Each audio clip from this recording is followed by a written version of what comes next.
Through the fog, a spotlight pierced the dark. Then came the low thrum of engines. A British patrol ship cut through the mist, its hull splitting the icy sea. One survivor saw it first. His arm rose, shaking, barely above the surface. His mouth moved, but no sound came. Just the wide eyes of disbelief and salvation. The light swept over him, and for the first time in hours, they were no longer alone. The morning began like so many others. Gray, cold, and heavy with silence, except this time, Lieutenant Frank Mallory felt it deep in his bones. The PBY Catalina hummed across the choppy North Atlantic, low over steel-colored waves that hid death beneath every crest. They were hunting shadows, German U-boats that stalked, Allied supply lines like wolves in fog. 8 men were aboard, each hardened by war but not immune to fear. In the cockpit, Mallory scanned the endless sea, glancing once at the photograph taped beside his instruments, his wife, smiling faintly, unaware of what he saw daily. Then the radio crackled. The voice came in clipped and urgent. "Periscope sighted. Grid square F9 surface contact." Within minutes, they had visual confirmation, a narrow silhouette slicing the water, a German U-boat rising like a beast for air. The Catalina banked hard, the wings groaning under the shift. The bomb bay doors creaked open, and the sea grew closer by the second. Then gunfire. Bright orange tracers screamed from the U-boat's deck, cutting the air between them. The Catalina shook violently as one of the bursts found the starboard engine. Fire erupted, licking backward across the wing. Alarms blared. Still Mallory held course. Still they dropped their payload, depth charges, tumbling toward the submarine, just before the fire overtook the aircraft's belly. The ocean was rising to meet them, fast and merciless. Mallory yanked the controls, but the aircraft no longer listened. The Catalina slammed into the water with a thunderous crash, metal screaming, glass shattering. The cold came next, not the kind that stings, but the kind that swallows. The kind that drags you down and does not let go.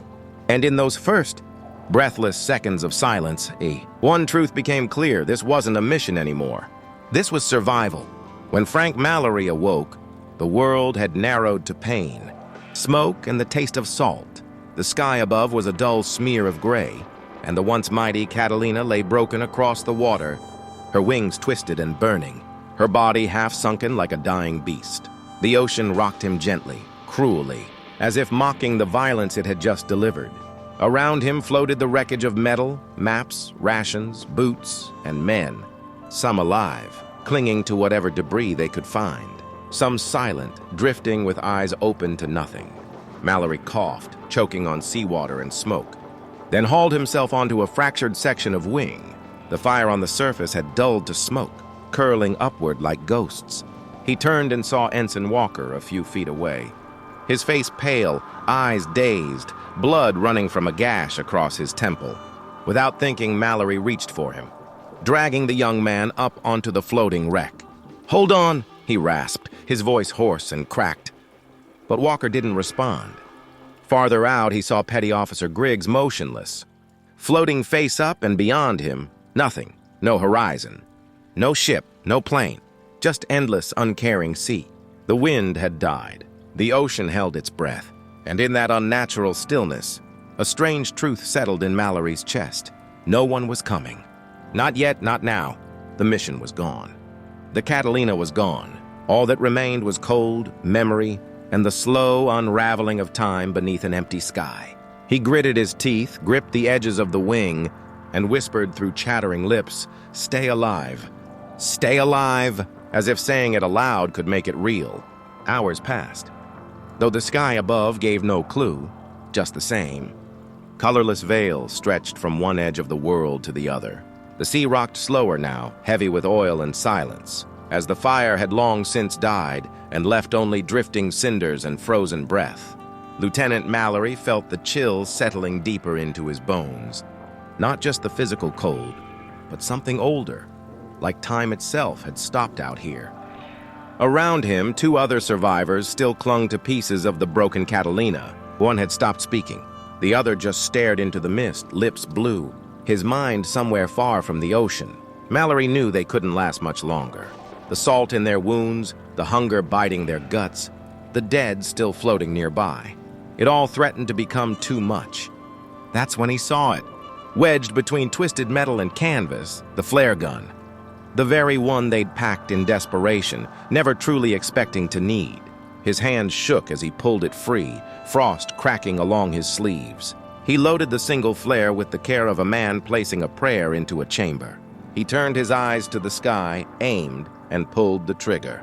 The red flare screamed upward, ripping through fog, through stillness, through the breathless air like a cry from the bottom of the world. For a moment, its reflection danced on the surface of the sea, casting their faces in blood-red light, revealing every bruise, every wound, every heartbeat left in their fragile bodies. Then it faded, but not without leaving something behind, a pulse of hope. A signal across that gray emptiness. Mallory lowered the empty flare gun, his arm trembling, and whispered without looking at anyone. They'll see that. Someone will see that. But in the corners of his mind, he wasn't sure if it had reached anyone or if the sea would simply take them anyway. Dawn came slow, like an old man waking with grief in his bones.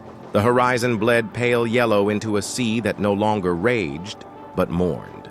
The cold had taken on a quiet cruelty, no longer sharp, just numbing, as if the ocean were trying to lull them into surrender. Lieutenant Mallory floated on a torn slab of the Catalina's wing, his arm wrapped around Ensign Walker's shoulders to keep his head above water. But Walker was no longer breathing. His skin was stiff, eyes closed, lips parted slightly as if he had fallen asleep mid-sentence. Mallory didn't speak. He couldn't. There was no voice left in him, only a heavy pulse of sorrow behind his ribs. Not far from him, the body of Griggs drifted beside a battered toolbox, dog tags swaying in rhythm with the waves, and scattered across the wreckage were others, faces he had flown with, eaten with, laughed with, now silent, scattered, surrendered to the deep. Mallory's head dropped, not out of despair but reverence. These men had followed him through fire and now into silence. He looked to the sky, his lips cracked and frozen. There was no sound but the creak of wreckage and the gentle hush of the sea, a sea that had not claimed them in rage, but in cold, patient inevitability. And as snow began to fall in thin, reluctant flakes, Mallory did the only thing he could. He laid Walker gently across the wing, straightened his collar and whispered, "You did your duty, son. Rest now."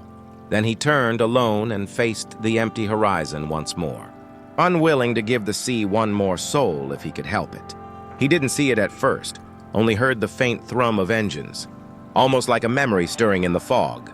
Lieutenant Mallory blinked hard against the wind and frost, the salt encrusting his eyelashes like ice. His body was near collapse, his arms locked around the jagged edges of wreckage that had become both his raft and his graveyard. Then, light. A pale cone swept across the sea, breaking through the gray, cutting over the debris. He thought it was the flare again, a phantom echo. But then the spotlight returned, stronger, steadier, searching. A British patrol cutter emerged from the mist like a ghost ship. Its hull dark and wet, its crew gathered on the rails, scanning the ocean with wide eyes. Mallory tried to lift his arm. It moved only an inch. He gritted his teeth, forced every frozen muscle to respond. With a trembling, exhausted effort, he raised one hand into the air, barely, but enough. A young sailor aboard the cutter shouted and pointed. Within seconds, lifeboats hit the water, oars cutting hard into the waves. The sounds came back then. Orders yelled. Ropes thrown, voices, human voices. Alive and urgent, Mallory collapsed as strong hands pulled him from the sea.